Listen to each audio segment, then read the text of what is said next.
The courthouse documents were meant to have been destroyed. That's what everyone claimed.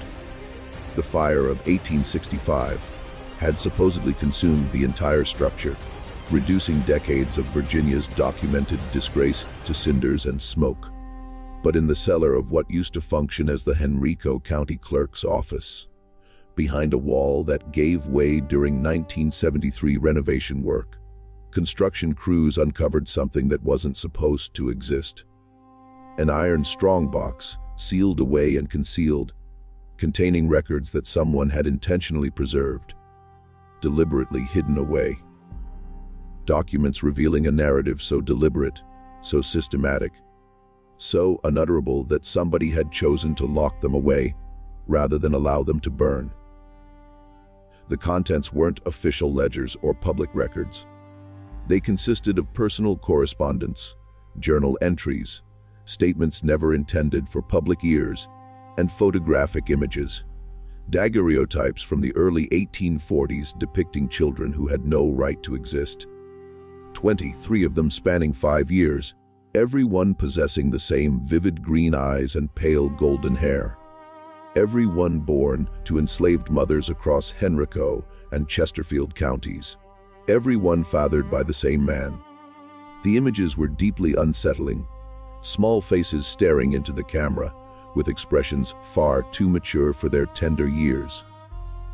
Children dressed in the coarse garments of slave quarters, yet bearing features that appeared borrowed from a European portrait gallery. The eyes struck you first. Not blue, not gray, emerald green, vivid and unmistakably distinctive. And beside each photograph, written in careful handwriting, were names, dates, plantation locations, and one particular word that appeared repeatedly: his. The woman who unearthed these documents brought them to a University of Virginia historian. That scholar devoted 6 months to authenticating what she was examining, checking names against plantation records, birth registries, property deeds. Everything verified, everything legitimate. And when she ultimately published her findings in an obscure academic journal, the reaction was complete silence. Not controversy, not indignation, just utter silence. Because how do you process evidence of something so calculated, so methodical that even 130 years later, people would rather pretend it never occurred, but it did occur? In Virginia's tobacco-growing counties between 1839 and 1844, 23 children entered the world with emerald eyes and fair hair. 23 children who bore no resemblance to their mothers. 23 children whose very existence testified to something Virginia law had no name for. Because in 1840, enslaved women weren't recognized as persons. They were regarded as property.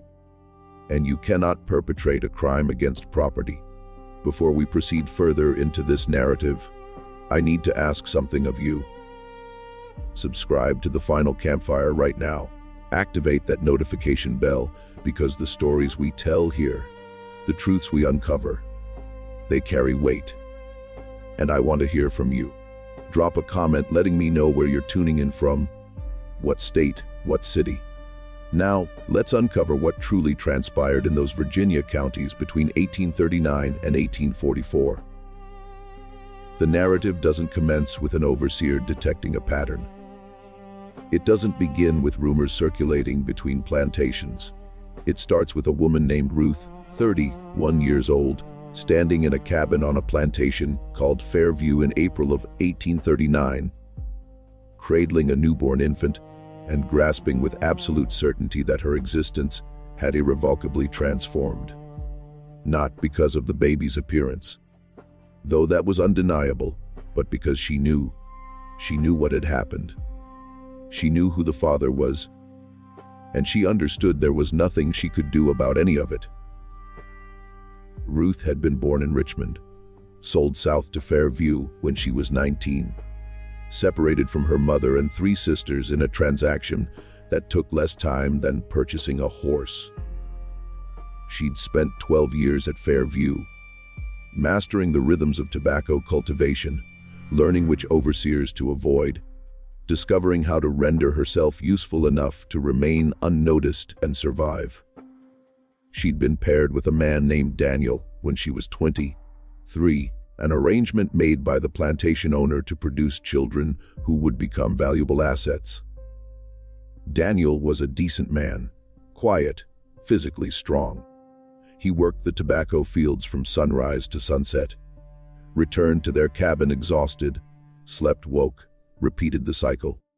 They already had one daughter, a girl named Sarah, age 7. Sarah resembled her parents, dark complexion, dark eyes, dark hair that coiled tightly against her scalp. This second child should have looked the same. Ruth had carried her for 9 months, felt her move and kick and grow. She'd steeled herself for the agony of childbirth, for the exhaustion that would follow, for the strange joy of holding a new baby, despite everything. She had not prepared for this. The infant girl in her arms possessed skin so pale it resembled cream, hair that came in blonde and fine, and eyes, those eyes, emerald green gleaming like jewels, impossible. Ruth stared at her daughter and felt something fracture inside her chest. Not love, not yet, just recognition. This was evidence. This was proof. This child's face was a confession written in flesh and bone. The midwife who attended the birth, an older woman named Patience, had said nothing. She'd cleaned the infant, cut the cord, wrapped her in cloth, and handed her to Ruth with an expression conveying everything. I know, you know, we both know. And neither of us can speak it aloud. Daniel arrived at the cabin an hour later. He'd been working the distant fields, hadn't heard about the birth yet. He pushed through the door with that careful exhaustion he always carried, ready to meet his second daughter. He stopped 3 feet from Ruth. His gaze traveled from the baby to Ruth's face to the baby again. His mouth opened, closed, opened again. No words emerged. That's not mine, he finally managed. His voice was flat, emptied. She's yours, Ruth whispered. She has to be. Look at her, Ruth. Look at her eyes. Look at her hair. That child isn't mine. I haven't been with anyone else. You know that. You know I haven't. Then how do you explain this? I can't. The silence that followed was worse than any words. Daniel stood there swaying slightly like a man who'd been struck in the head. Then he turned and walked out of the cabin. He didn't return that night or the next. By week's end, he'd requested reassignment to a different work crew, a different cabin, a different life, one that didn't include Ruth or the impossible baby she'd brought into the world. Ruth named her daughter Grace. The name felt simultaneously like a prayer and a curse. Grace grew quickly, healthy, alert, beautiful in a way that made people stare. By 3 months old, her emerald eyes were even more striking, her blonde hair thick and soft.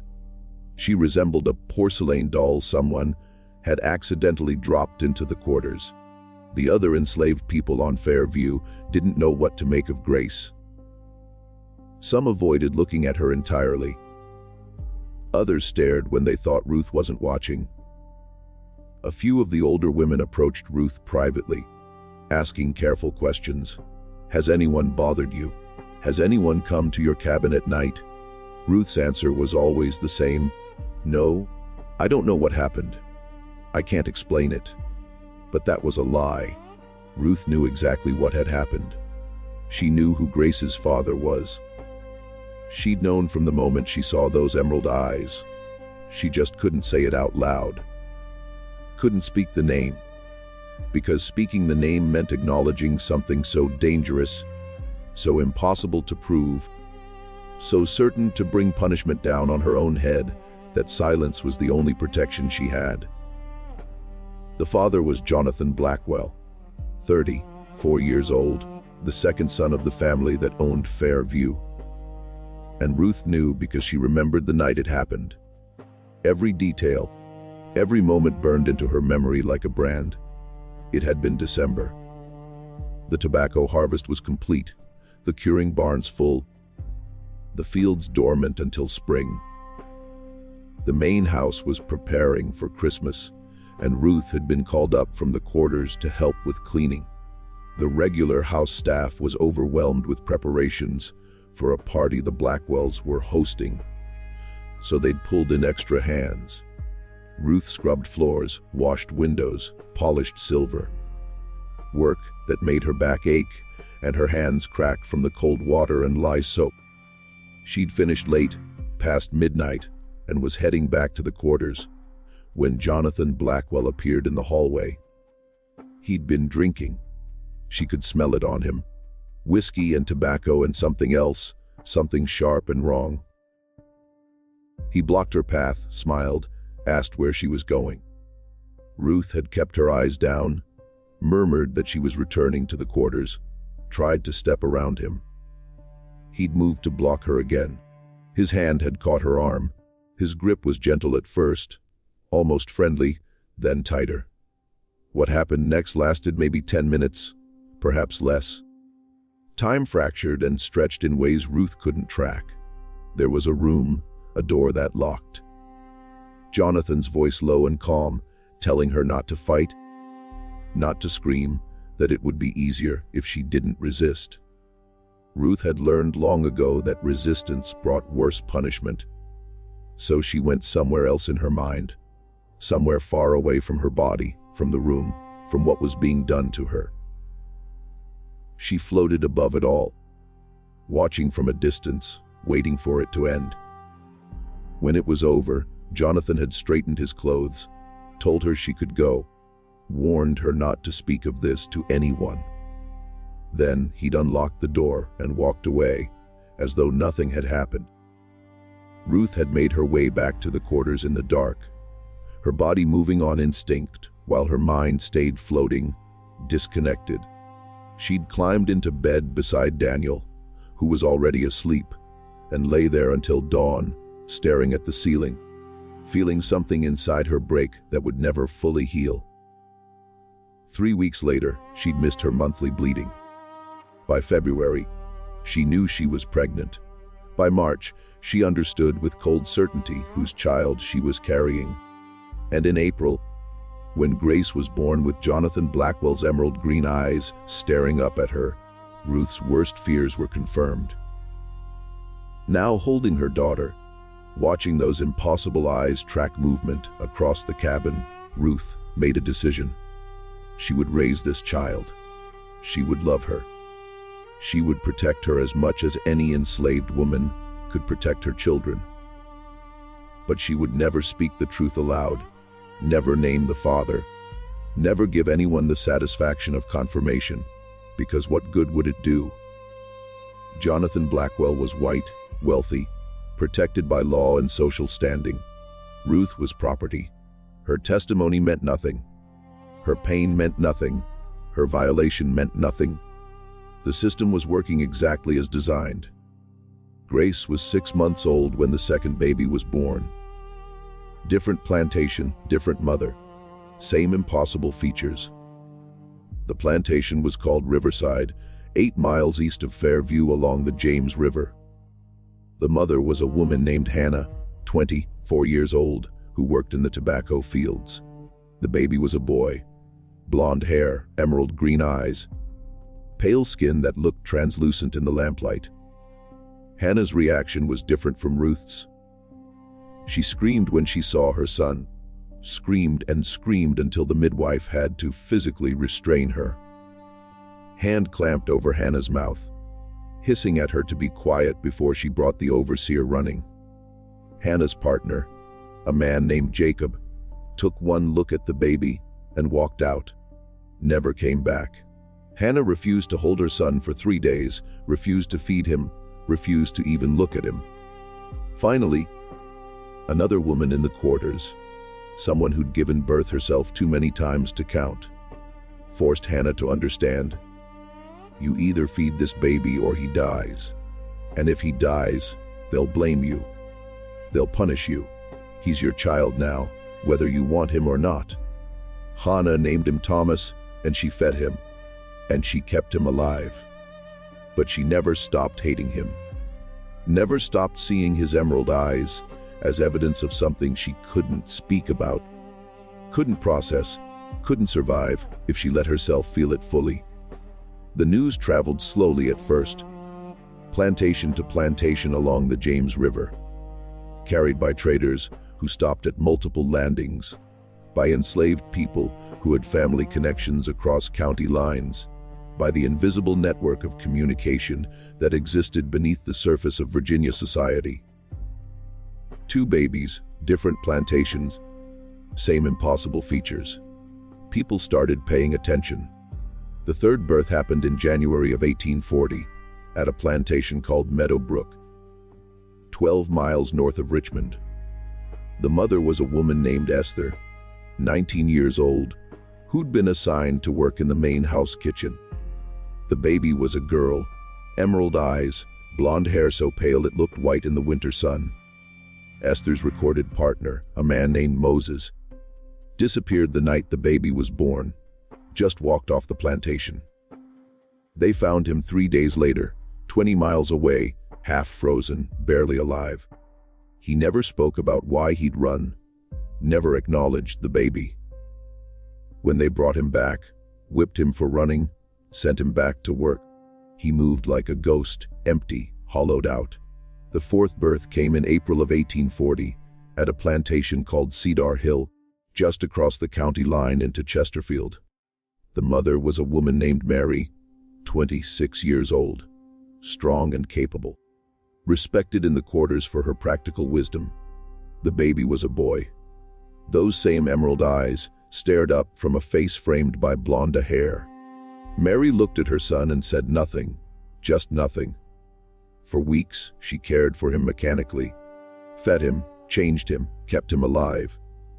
But her face stayed blank, her eyes distant, like she'd retreated somewhere inside herself where the world couldn't reach her. By summer of 1840, plantation owners across Henrico and Chesterfield counties were becoming aware of the pattern. Not because they were looking for it, but because the whispers had grown too loud to ignore. 4 babies in just over a year. 4 different plantations. 4 enslaved women who all told the same story. They'd been with no one but their recorded partners. They couldn't explain their children's appearance. They had nothing more to say. The plantation owners met privately, quietly in drawing rooms and libraries, over cigars and brandy, discussing the situation in the careful language of men who understood they were approaching something explosive. The consensus was clear. This was embarrassing, potentially scandalous, but not criminal. Not under Virginia law. Enslaved women were property. Their children were property. Whatever had produced these strange-looking children, it wasn't anyone's legal concern. But there was one man who couldn't let it go. His name was William Carter, 52 years old, owner of a mid-sized plantation called Ashland. Carter was unusual among Virginia planters. He'd been educated at William and Mary, had traveled extensively in Europe, had read widely in philosophy and law. He believed in slavery as an economic necessity, but was troubled by its moral implications.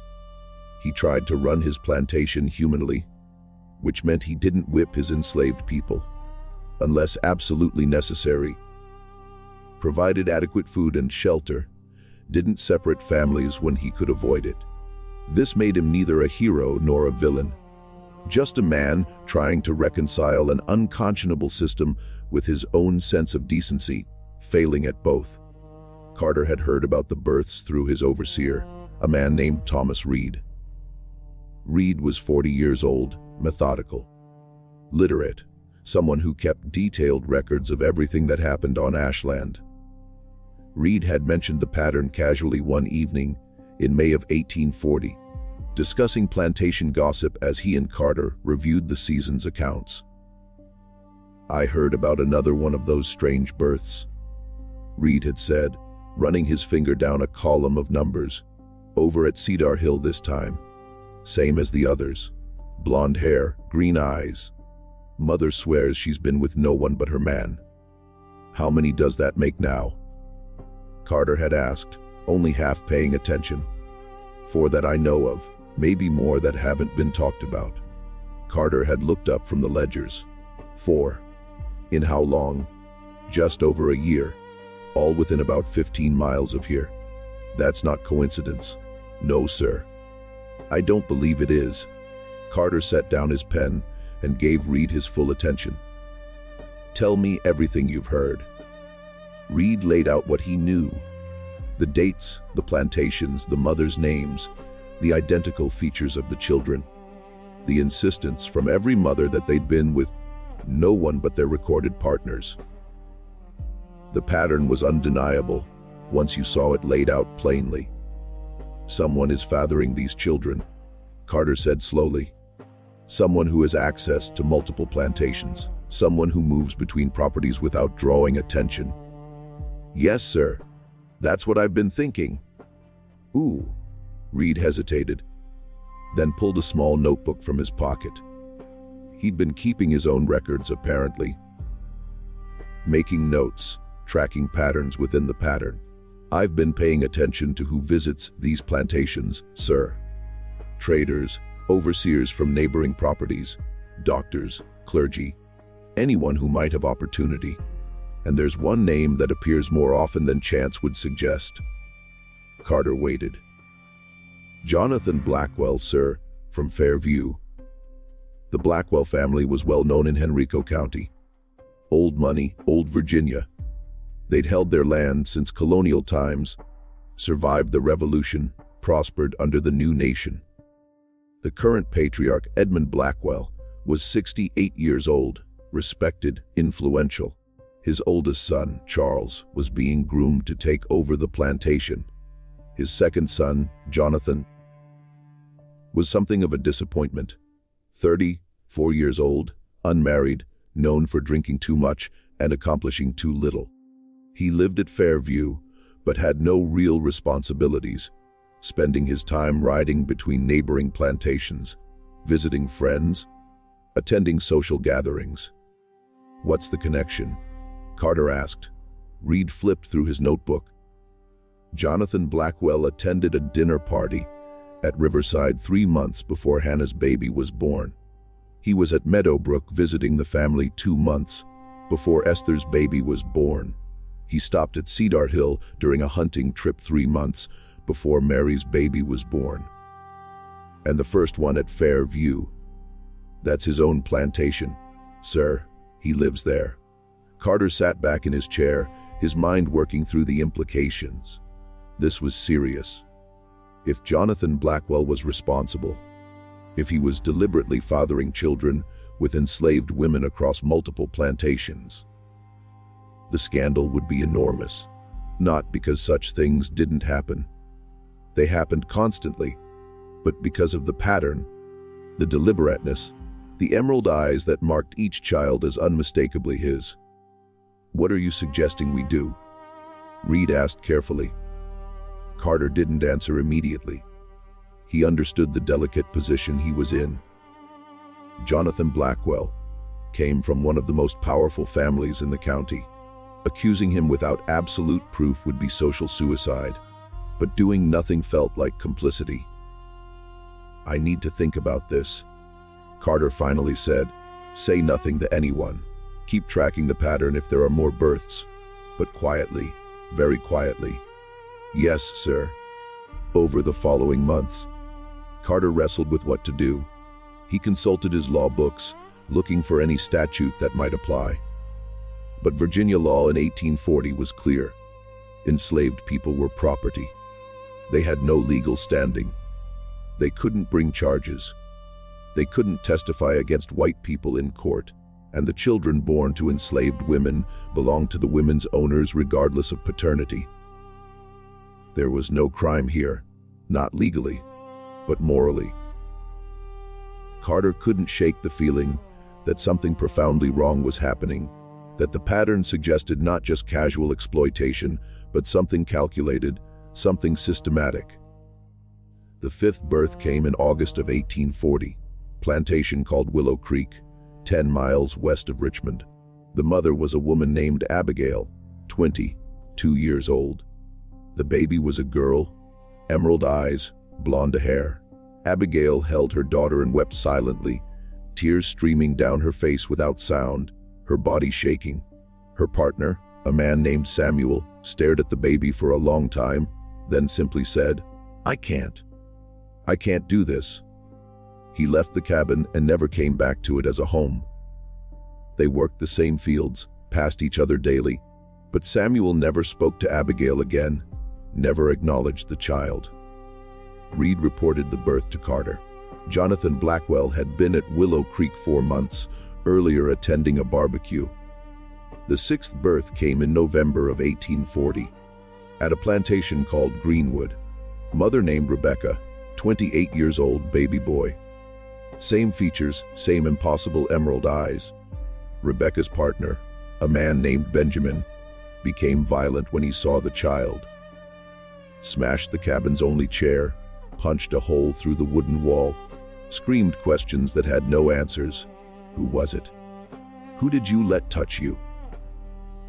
Rebecca couldn't answer, because she didn't know how to explain what had happened without speaking words that would get her killed. The pattern was accelerating, 6 babies in less than 2 years. And Jonathan Blackwell's name appeared in the background of every single situation. Always visiting, always present at the right plantation at the right time, never obviously, never suspiciously, just there. Carter decided he needed to speak with the mothers directly. Not to interrogate them, not to demand answers, but to offer them something no one else had, the opportunity to be heard. He started with Ruth at Fairview, since she was the first mother and her daughter Grace was now 18 months old. Walking, talking. Those emerald eyes bright and aware. Carter arranged to visit Fairview on the pretext of discussing a business matter with Edmund Blackwell. While there, he asked permission to inspect the quarters, claiming he was considering changes to the cabin layout at his own plantation and wanted to see how Fairview managed it. Edmund, proud of his property, agreed readily. Carter found Ruth working outside her cabin, hanging laundry on a line strung between 2 posts. Grace was playing in the dirt nearby, her blonde hair catching the afternoon sun like a beacon. The child was stunning, unnaturally beautiful, and completely out of place. Ruth saw Carter approaching and immediately went still, her hands frozen on the wet sheet she was hanging. Every enslaved person knew that when a white man approached with purpose, it rarely meant anything good. "Ruth," Carter said gently, "I'd like to speak with you, if you're willing." "Yes, sir." Ruth's voice was carefully neutral. "About your daughter." Ruth's jaw tightened almost imperceptibly. "Grace is healthy, sir. No trouble. I'm not here about trouble. I'm here because I want to understand what happened, who her father is." The silence stretched between them. Grace babbled something in her toddler language, oblivious to the tension. "Daniel is her father, sir," Ruth finally said. "That's what the records show. Ruth, I know that's not true. And I think you know who the real father is." Ruth turned to face him directly for the first time. Her eyes were hard, guarded, filled with something Carter couldn't quite name, grief maybe, or rage buried so deep it had turned to stone. "With respect, sir, what difference does it make who I think the father is? I'm property. My daughter is property. Property doesn't get to name fathers. Property doesn't get justice. Property just survives. I want to help." Ruth laughed, a sharp, bitter sound. "Help? How, sir? You going to give me my freedom? You going to make my daughter free? You going to arrest a white man based on the testimony of a slave woman? Because unless you can do one of those things, your help is just words." Carter felt the truth of her words like a physical blow. She was right, completely right. He had no real power to help her, no legal avenue to pursue, no way to deliver justice even if she told him everything. "But I can document what happened," Carter said quietly. I can create a record so that someday, when things change, when the law changes, there's evidence. There's truth preserved. Truth doesn't matter without power, sir. Maybe not now, but someday it might. Ruth stared at him for a long moment, evaluating, deciding whether this white man was sincere or just another kind of danger. Finally, she spoke, her voice low and controlled. His name is Jonathan Blackwell. He came to me in December of 1838. I was working in the main house. He cornered me, locked a door, told me not to fight. I didn't fight because I wanted to live. I didn't scream because I wanted to wake up the next morning. I didn't tell anyone because who would believe me? Who would care? 9 months later, Grace was born. And every time I look at her eyes, I see his eyes. Every time I hear her laugh, I remember that night. Every time I hold her, I feel him still touching me. That's the truth, sir. You want to write it down? Write it down. But it won't change anything. It won't punish him. It won't protect the next woman. It won't make my daughter any less a slave. It won't make me any less property. Carter felt something break inside his chest. The casual way she spoke about her own violation, the matter of fact acceptance that nothing would change, the understanding that her truth had no value in the world they lived in. I'm sorry, he managed. I'm so sorry. Sorry doesn't help either, sir. Ruth turned back to her laundry. If you're done asking questions, I need to finish my work before dark. But Carter left Fairview shaken. He'd known intellectually that the system was cruel, that enslaved people suffered in ways he could barely comprehend. But hearing Ruth speak so plainly about her violation, about the absolute powerlessness of her position, made it real in a way that abstract knowledge never could. He visited the other mothers over the following weeks, traveled to Riverside, to Meadowbrook, to Cedar Hill, to Willow Creek, to Greenwood. Each time he used some pretext to gain access to the quarters, to speak with the women privately. And each time the story was the same. Jonathan Blackwell, access to the main house or to isolated locations, a locked room or a threat, or simply the understanding that resistance was pointless, violation, silence. 9 months later, a baby with emerald eyes. Hannah at Riverside told him through tears. He said if I screamed, he'd have me whipped. So I didn't scream. Esther at Meadowbrook told him while staring at the ground. He smelled like whiskey and tobacco. I remember that smell. I still smell it sometimes and I can't breathe. Mary at Cedar Hill told him in a flat, dead voice. I stopped fighting after the first minute. What's the point? He was going to do what he wanted. I just wanted it to be over. Abigail at Willow Creek couldn't speak at all. She just nodded when Carter said Jonathan's name. Nodded and closed her eyes and stood there trembling. Rebecca at Greenwood told him with anger burning in every word. You want to know who the father is? Look at my son's eyes. They're his eyes. That's all the proof you need. That's all the proof that matters. And it means nothing because we're property and property can't be raped. Carter documented everything. Dates, names, testimonies. He cross-referenced Jonathan Blackwell's movements, confirming his presence at each plantation during the crucial time periods. The evidence was overwhelming, undeniable, completely useless under Virginia law. By spring of 1841, there were 8 children. The pattern was so clear, so unmistakable that even plantation owners who'd initially dismissed it as coincidence had to acknowledge something was happening. But acknowledging it and doing something about it were different matters. Carter tried to approach Edmund Blackwell directly.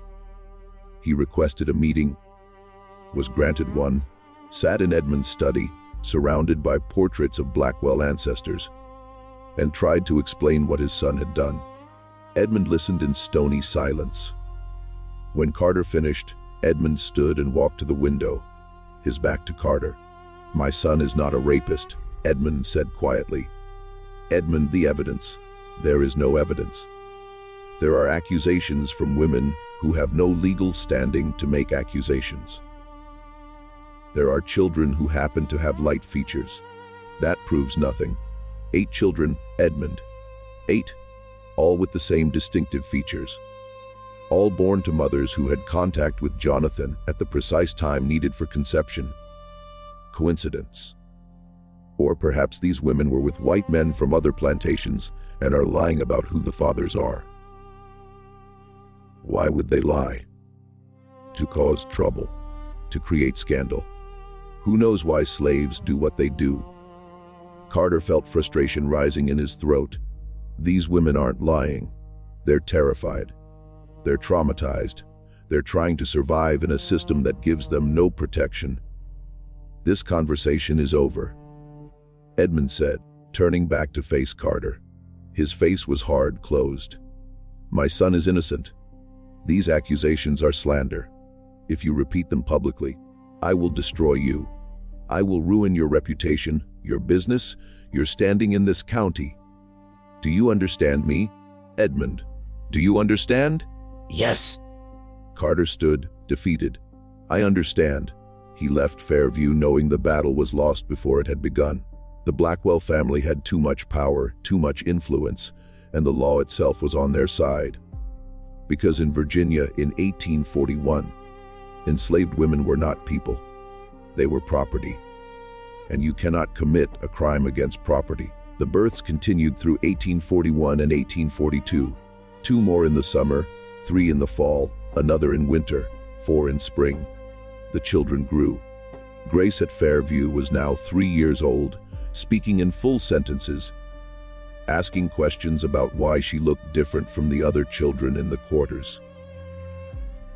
Thomas at Riverside was too bright and curious, reaching for his mother, who still flinched every time she saw his emerald eyes.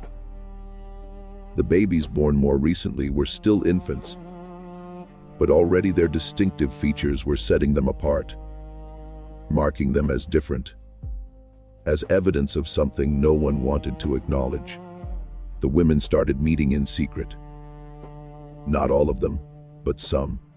The ones who could find ways to slip away from their plantations unnoticed, who had family connections or work assignments that brought them to the same locations. They met at a church on the outskirts of Richmond, a small building where free black people and enslaved people who had permission to attend services gathered on Sunday afternoons. The church was called Mount Zion, and its minister was a man named Reverend Isaiah Grant, 47 years old, born free in Philadelphia, who'd come to Virginia to preach despite the dangers of being a free black man in a slave state. Reverend Grant had noticed the women, the way they sat together, the way they looked at each other with recognition that went deeper than normal fellowship, the way they held their strange looking children close, protective, ashamed, defiant all at once. He'd heard the rumors, of course. Everyone had. The babies with emerald eyes, the pattern that suggested something deliberate, something monstrous. One Sunday in June of 1842, after the service ended and most people had left, Reverend Grant approached Ruth. She was sitting on a bench outside the church, Grace playing nearby with the other children. The little girl was 4 now, her blonde hair long and carefully braided, her emerald eyes bright as she chased another child around a tree. Sister Ruth, Reverend Grant said gently, "May I speak with you?" Ruth looked up weary. "Yes, Reverend. I've been watching you and some of the other women, the ones with children like yours. Children who look like they've been touched by something impossible." Ruth's face went carefully blank. "I don't know what you mean, Reverend. I think you do.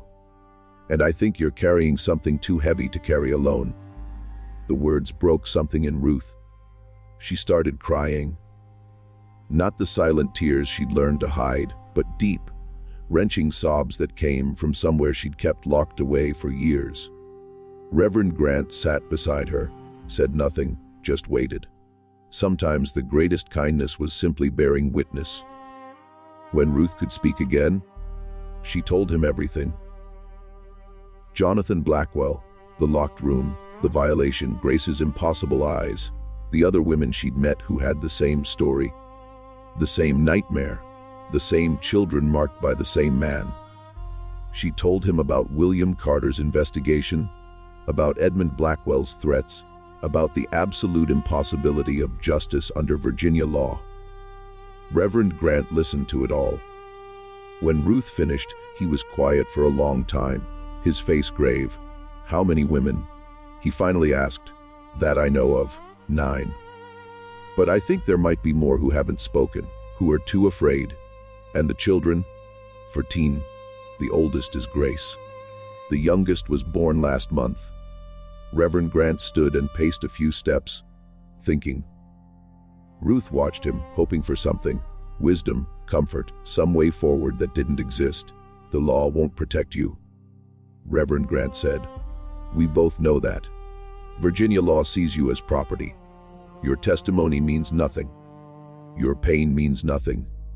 Your children are property that belongs to your owners. There's no legal recourse." "I know, but there are other kinds of power besides the law." Ruth looked at him sharply. "What do you mean?" "I mean that Virginia's planters care deeply about reputation, about social standing, about how they're seen by their peers. A legal case might be impossible, but public scandal, public shame, that's something they fear. You want us to speak publicly." Ruth's voice was incredulous. "They'd kill us, or sell us away from our children. Or worse. Not you. You can't speak. Your voices don't carry in this world. But mine does. I'm free. I have standing. I can write. I can publish. I can tell your story in ways that reach people who matter. And you think that would change anything?" "I don't know. But I know that silence protects the powerful. And I know that sometimes the only weapon the powerless have is truth spoken loudly enough that people can't ignore it." Ruth considered this. The idea was terrifying, dangerous.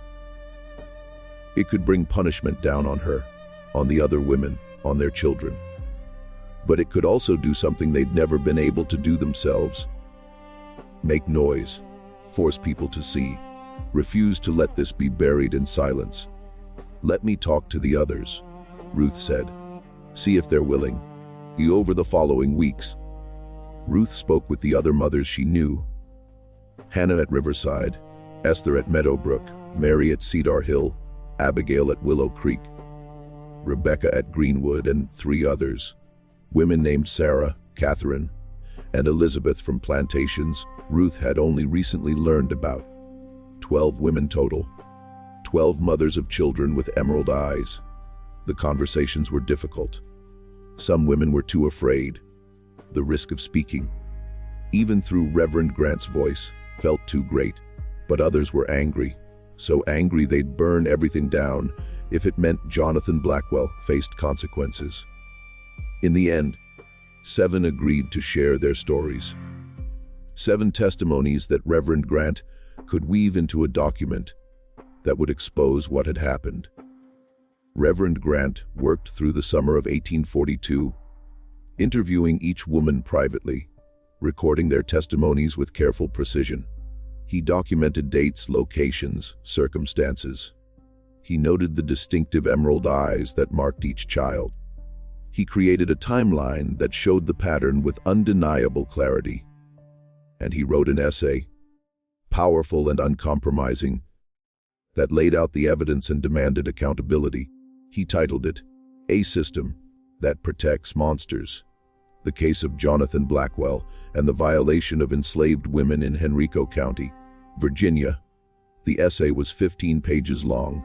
It began with a philosophical argument about the nature of law and justice, questioning whether a legal system that defined human beings as property could ever deliver moral justice.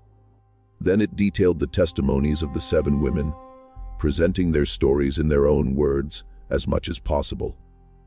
Finally, It concluded with a direct challenge to Virginia's planters. If you claim to be Christian men, if you claim to value honor and decency, if you claim that slavery is a benevolent institution, then explain Jonathan Blackwell. Explain 14 children with emerald eyes. Explain a pattern so deliberate it can only be called systematic. Explain your silence. Reverend Grant knew the essay was dangerous. Publishing it could get him arrested, beaten, killed. Free black men who challenged the system didn't survive long in Virginia, but he also knew that silence was complicity, and he'd rather die speaking truth than live as an accomplice to horror. He sent the essay to 3 publications: an abolitionist newspaper in Philadelphia, a religious journal in Boston, and a small Richmond paper known for occasionally publishing controversial pieces. The Philadelphia paper printed it in September of 1842. The Boston Journal printed it in October. The Richmond paper refused, but copies of the other publications made their way back to Virginia, passed from hand to hand, read in secret, discussed in whispers. The reaction was explosive. Abolitionists in the North seized on the story as evidence of slavery's inherent evil. The systematic violation of enslaved women, the creation of children as evidence, the absolute legal immunity of the perpetrator. It confirmed everything they'd been arguing about the moral bankruptcy of the institution. In Virginia, the response was fury, not at Jonathan Blackwell, at Reverend Grant. How dare a free black man make such accusations? How dare he slander a prominent Virginia family? How dare he spread lies designed to damage the South's reputation? The essay was denounced from pulpits, in newspapers, in the Virginia General Assembly. Reverend Grant was called a liar, an agitator, a tool of Northern abolitionists seeking to destroy Southern society. Edmund Blackwell demanded Reverend Grant's arrest. He hired lawyers, filed complaints, used every legal tool available. But Reverend Grant hadn't broken any Virginia law. He'd published in Northern papers beyond Virginia's jurisdiction. He'd stated facts, presented testimonies, asked questions. Nothing he'd written was technically criminal, however inflammatory. But legal immunity didn't mean safety. In November of 1842, Reverend Grant's church was burned to the ground. Mount Zion went up in flames one night, the fire visible for miles, the building reduced to ash by morning. No one was caught. No one was charged. Everyone understood it was a warning. Reverend Grant fled Virginia a week later, barely ahead of a mob that would have killed him. He made it to Philadelphia, continued his ministry there, kept writing about the Blackwell case and others like it. But his departure left the women in Virginia without their voice, without their advocate, alone again with their emerald-eyed children and their unspeakable knowledge. Jonathan Blackwell's response to the essay was silence. He didn't deny the accusations, didn't defend himself, didn't speak publicly at all. He simply continued his life as before, riding between plantations, attending social gatherings, drinking too much, accomplishing too little. The only change was subtle. He stopped visiting plantations outside Fairview, stopped attending dinner parties and barbecues at neighboring properties. He stayed home within his family's protection, surrounded by people who would never question him. Because that's what the system did. It protected men like Jonathan Blackwell. It gave them absolute power over people defined as property. It made their crimes invisible, their violations legal, their victims silent. And when someone tried to speak truth, when someone tried to pierce that silence, the system crushed them, burned their churches, drove them into exile, preserved the power structure at any cost. The births continued through 1843. 3 more children, all with emerald eyes, all born to women at Fairview, Jonathan's own plantation, where he no longer needed to travel elsewhere. The pattern had shifted, but not stopped. He just narrowed his hunting ground. William Carter watched all of this with growing despair. He documented everything in his private papers. The testimonies, the pattern, Reverend Grant's essay, the violent response, the continued births. He had a comprehensive record of a systematic crime that was not legally a crime, evidence that meant nothing, truth that had no power. In spring of 1844, Carter made one final attempt. He requested a meeting with Virginia's governor, James McDowell, a man known for his relatively moderate views on slavery. Carter traveled to Richmond, presented his evidence, laid out the case with clinical precision. 18 children now, 18, all with distinctive emerald green eyes and blonde hair, all born to enslaved women in Henrico and Chesterfield counties, all fathered by one man, Jonathan Blackwell. Governor McDowell listened politely, reviewed the documents Carter had brought, asked careful questions, then gave Carter an answer that was both honest and devastating. Mr. Carter, everything you've shown me is likely true. The pattern is undeniable. The evidence is compelling. Jonathan Blackwell is almost certainly guilty of exactly what you're accusing him of. But under Virginia law, he has committed no crime. Enslaved women are property. Their owners might have civil complaints about damage to their property, but the women themselves have no standing to bring criminal charges. And even if they did, their testimony would not be admissible against a white man in court. There is no legal mechanism to prosecute Jonathan Blackwell. None. The law is working exactly as the legislature designed it. So we do nothing. Carter asked, hearing the bitterness in his own voice. What would you have me do? The governor's tone was not unkind. Just tired, just realistic. Change the law. Make enslaved people persons under the law. Give them rights, legal standing, the ability to testify against white people. Do you understand what that would mean? It would unravel the entire system. Every plantation owner in Virginia would rise up against it. The legislature would never pass it. And if by some miracle they did, it would tear this state apart. So the system is more important than justice. The system is justice, Mr. Carter. At least that's what our laws say. Our laws define justice as the protection of property rights. Enslaved people are property. Their owners' rights must be protected. That's the foundation Virginia is built on. You can argue it's wrong. You can call it immoral. You can rage against it. But you can't change it through the legal system, because the legal system is designed to preserve it. Carter left Richmond understanding that he'd reached the end. There was nothing more he could do. The law wouldn't help. Public pressure wouldn't work.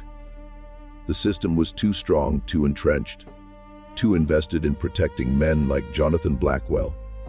He went home to Ashland, filed his papers away in a strongbox, and tried to return to normal life.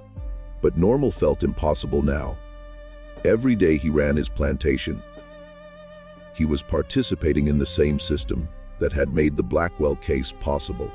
Every day he benefited from the same laws that denied justice to those 18 mothers.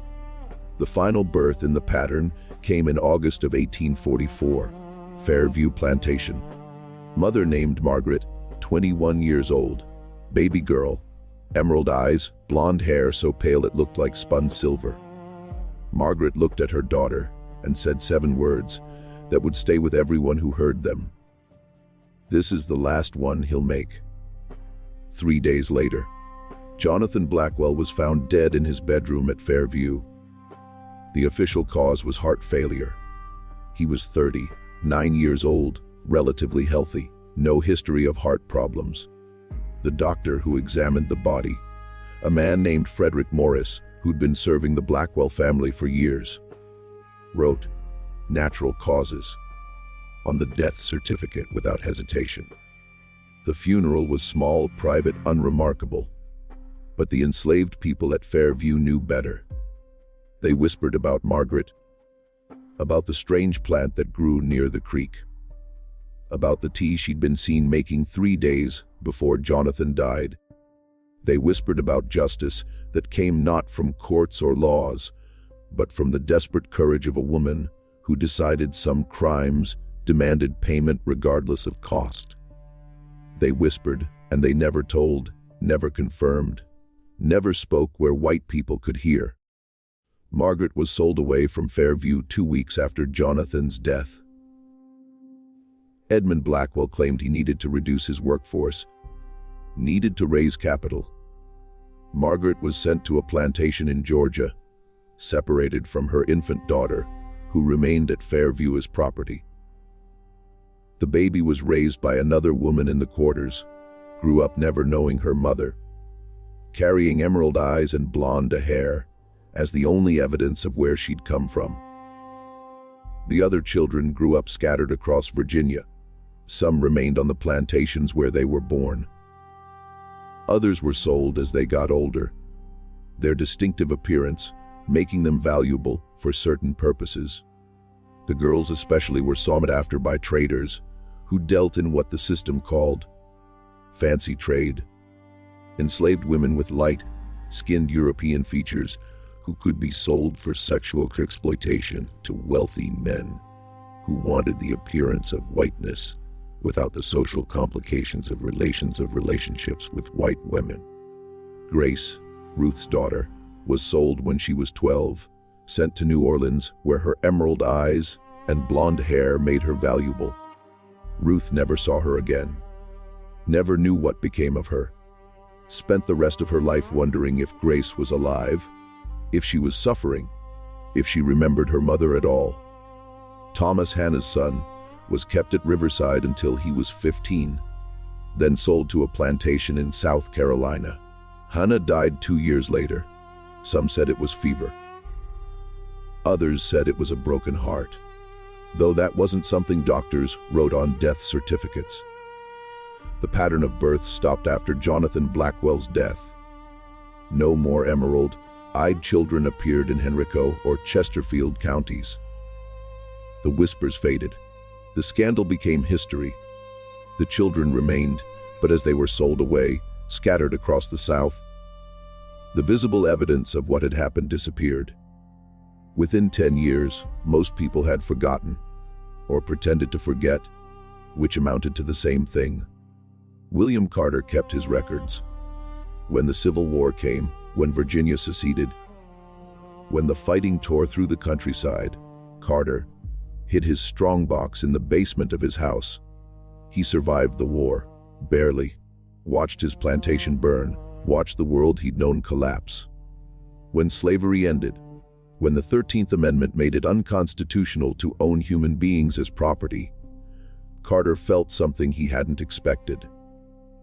Not triumph, not vindication, just profound exhaustion.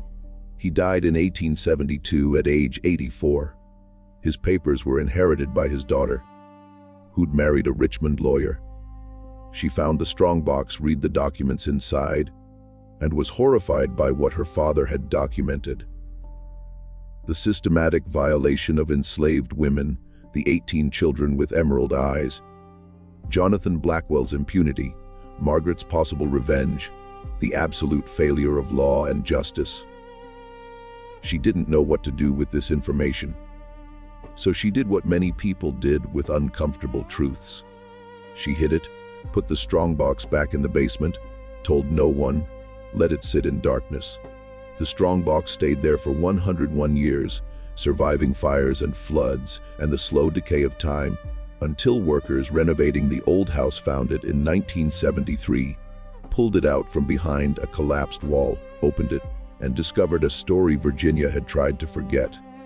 The historian who examined the documents in 1973 was a woman named Dr. Eleanor Hayes, 42 years old, professor of American history at the University of Virginia. She'd spent her career studying the antebellum South, focusing on the lives of enslaved people whose stories had been deliberately erased from official records. When the construction workers brought her the strongbox, not knowing what else to do with century old papers that seemed important. Dr. Hayes understood immediately what she was looking at. William Carter's handwriting was precise, methodical, the work of someone who understood he was creating evidence that might matter someday. The testimonies were dated and signed with X marks. The women unable to write their own names, but leaving their mark as witness.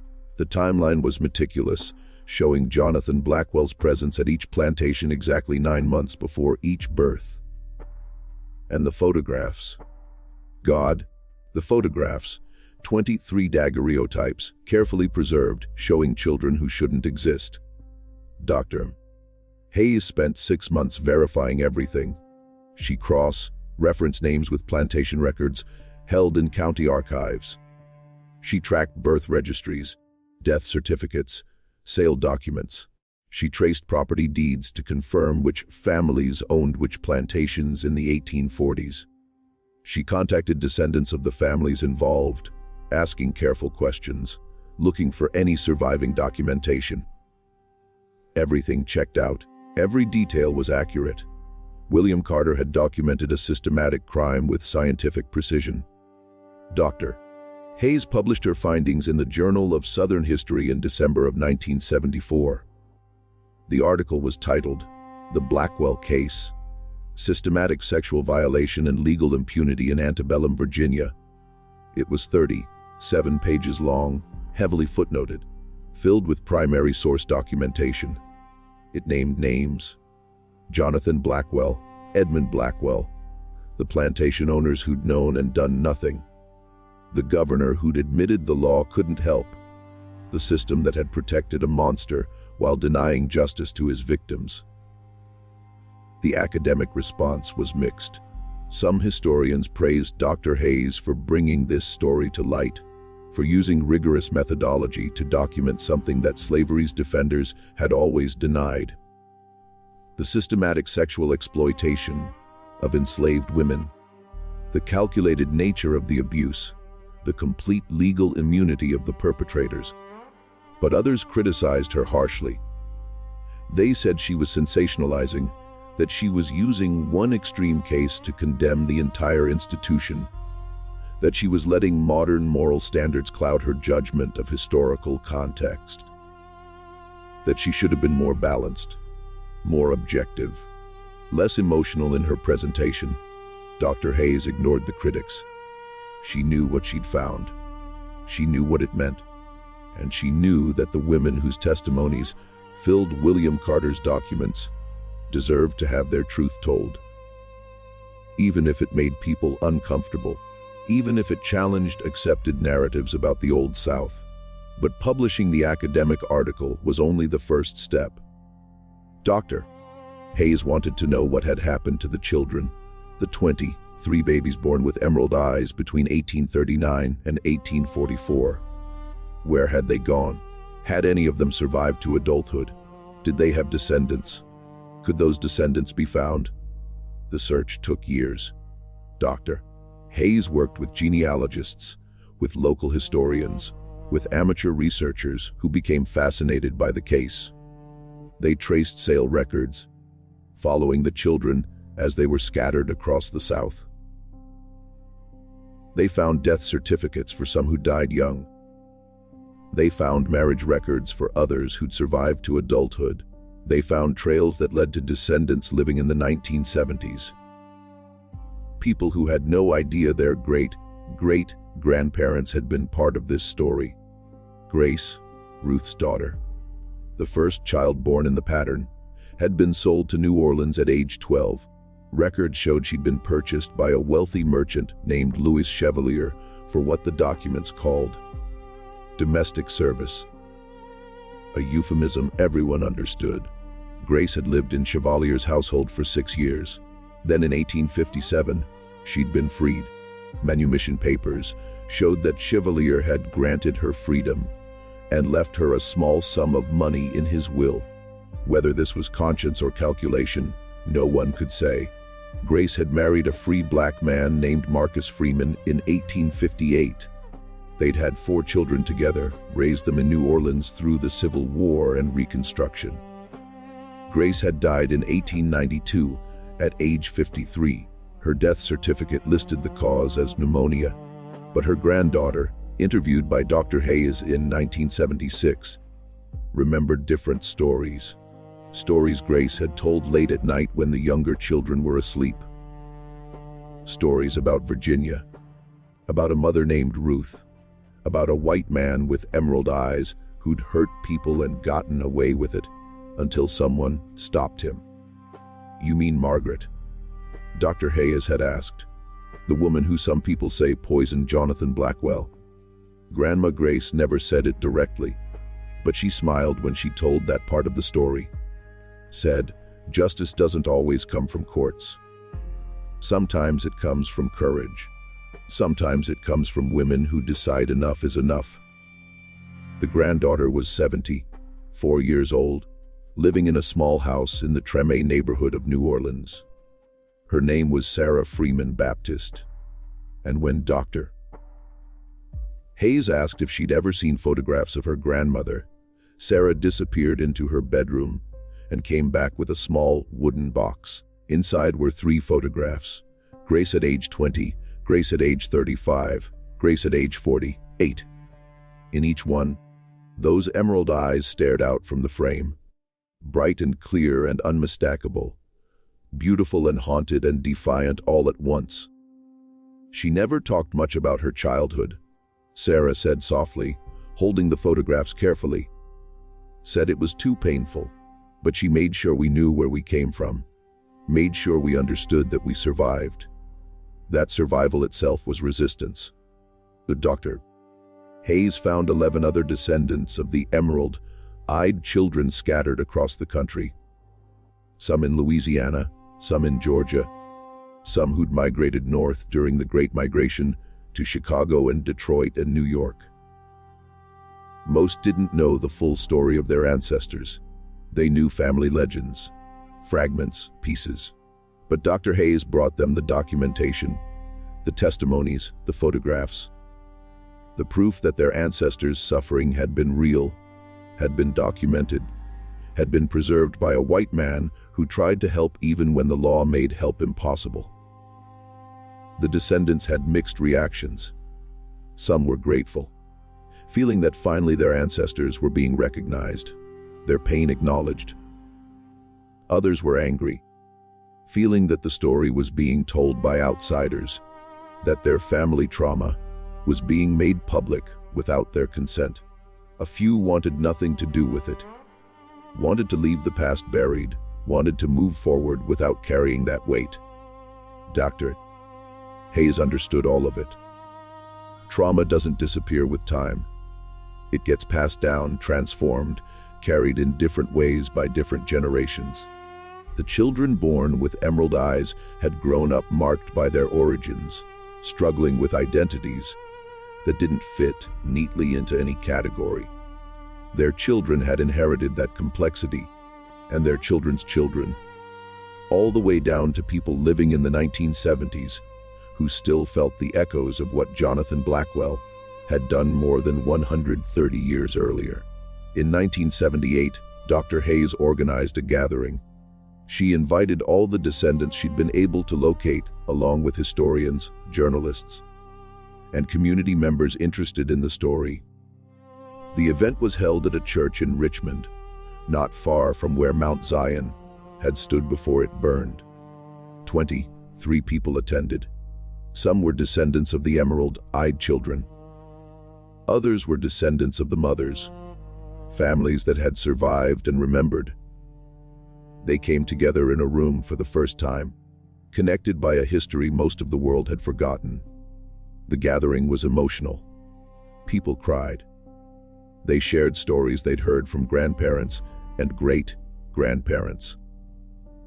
They looked at the photographs of the children, seeing family resemblances across generations.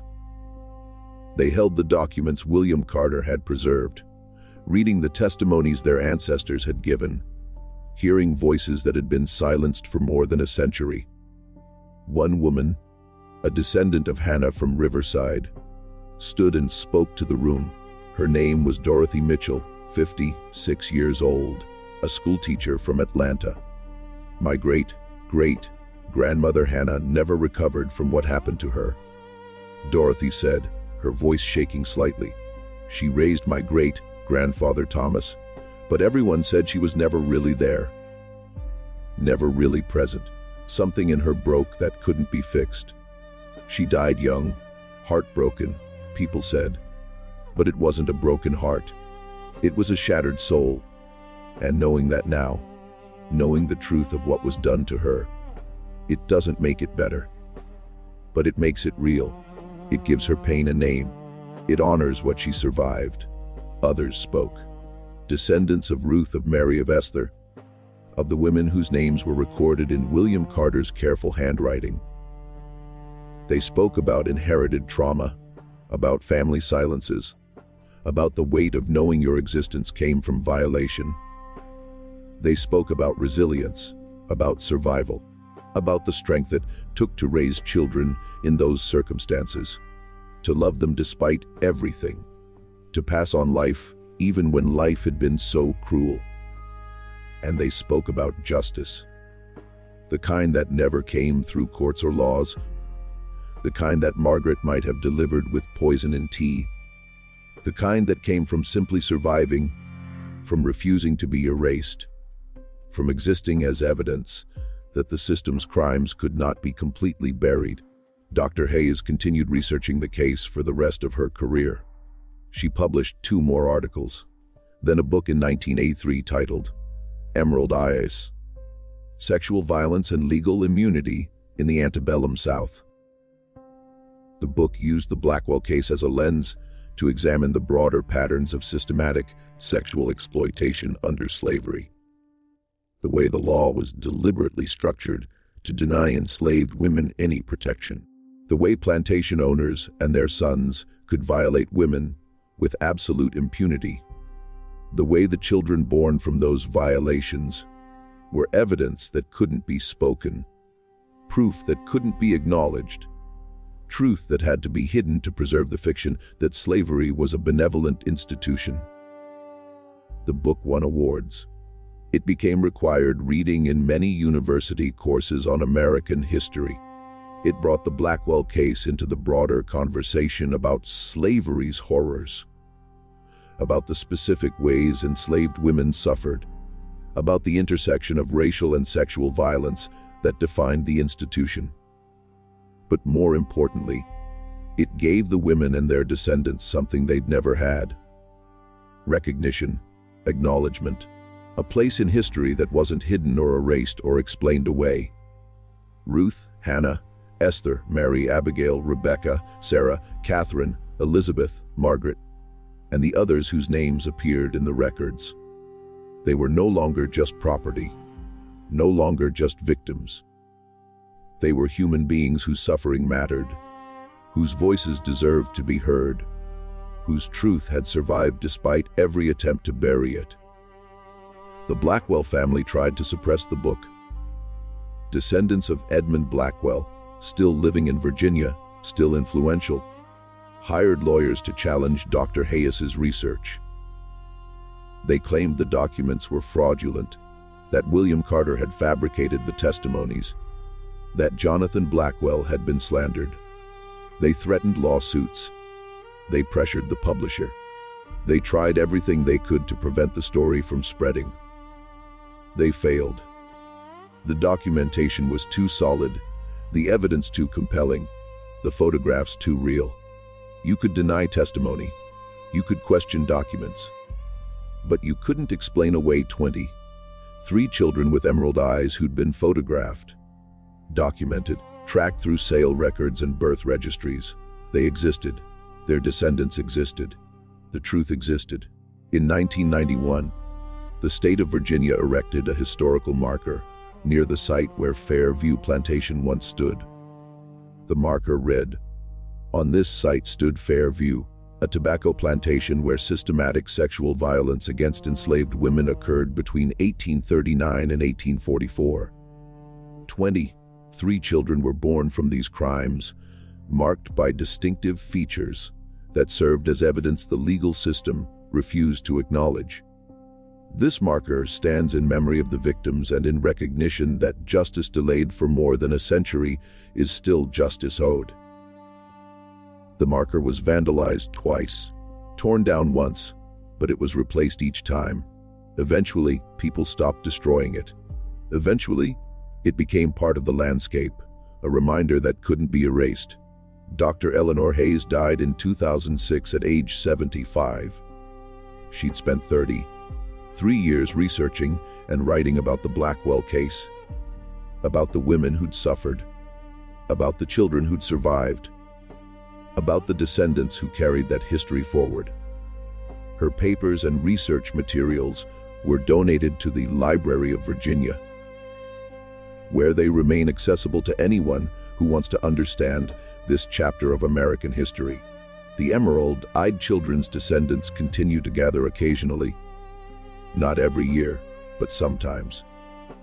They stay connected through the shared knowledge of where they came from, what their ancestors survived, how their very existence is evidence of both horror and resilience. Some have done DNA testing, confirming what the photographs and documents already showed. They carry Jonathan Blackwell's genes. The man who violated their great-grandmothers is in their blood, in their features, in the emerald eyes that still appear in some family lines generation after generation. It's a complicated inheritance. DNA from a rapist, features that mark them as connected to violence. But they've chosen to see it differently, not as shame, but as survival. Their ancestors endured the unendurable, raised children under impossible circumstances, passed on life despite everything. That's the legacy they claim. Not the crime, but the courage that followed it. The story of Virginia's emerald-eyed children reveals something essential about American slavery that's often obscured in more sanitized historical narratives. The institution wasn't just about labor exploitation or economic calculation. It was about absolute power wielded over people who had been legally stripped of their humanity. It was about the systematic denial of personhood, the reduction of human beings to property, the creation of a legal framework that made the most monstrous crimes invisible. Jonathan Blackwell was not an aberration. He was the system working exactly as designed. A white man with access, opportunity, and complete legal immunity. The law protected him because the law was written to protect men like him. The women he violated had no recourse because they were property. Their children became property. Their pain became invisible. Their truth became unspeakable. What makes the Blackwell case unusual is not that it happened. It's that it was documented, that William Carter preserved evidence, that Reverend Grant published testimonies, that Dr. Hayes found the records and brought them to light. Most cases like this disappeared without trace. The women suffered in silence.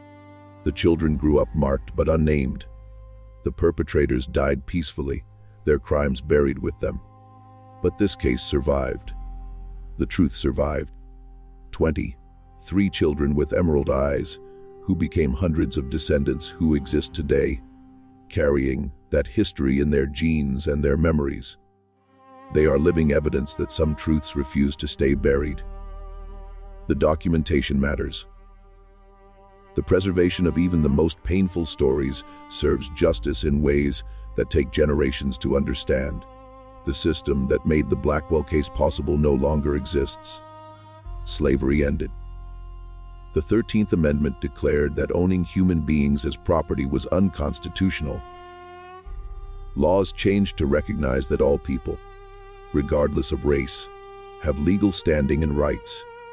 The absolute immunity that protected men like Jonathan Blackwell was abolished. But the legacy remains, in the descendants who still gather to remember, in the historical markers that name the truth, in the academic research that refuses to let these stories disappear, in the knowledge that justice, however delayed, however incomplete, still matters. That naming crimes matters. That honoring victims matters. That preserving truth matters even when the truth is terrible. Ruth died in 1868 at age 59. She lived long enough to see slavery end, to be legally free, to know that the system that had made her violation invisible no longer had the force of law. But she never saw grace again. Never knew if her daughter survived, if she was free, if she remembered Virginia and the mother who tried to protect her. Ruth was buried in a small cemetery outside Richmond. Her grave has no marker. Her name appears in no monument, but her testimony survives in William Carter's documents. Her voice speaks across 150 years, and her great-great-great-grandchildren know her story. That's what survives. Not the crime, but the witnesses, not the perpetrator's power, but the victim's truth, not the system's immunity, but the documentation that preserves what the system tried to hide. Virginia discovered 23 enslaved babies with emerald eyes and blonde hair, all from one father. The pattern was documented. The truth was preserved. The descendants survive. And the story refuses to be forgotten. No matter how many times people try to bury it, vandalize the markers, or deny what happened.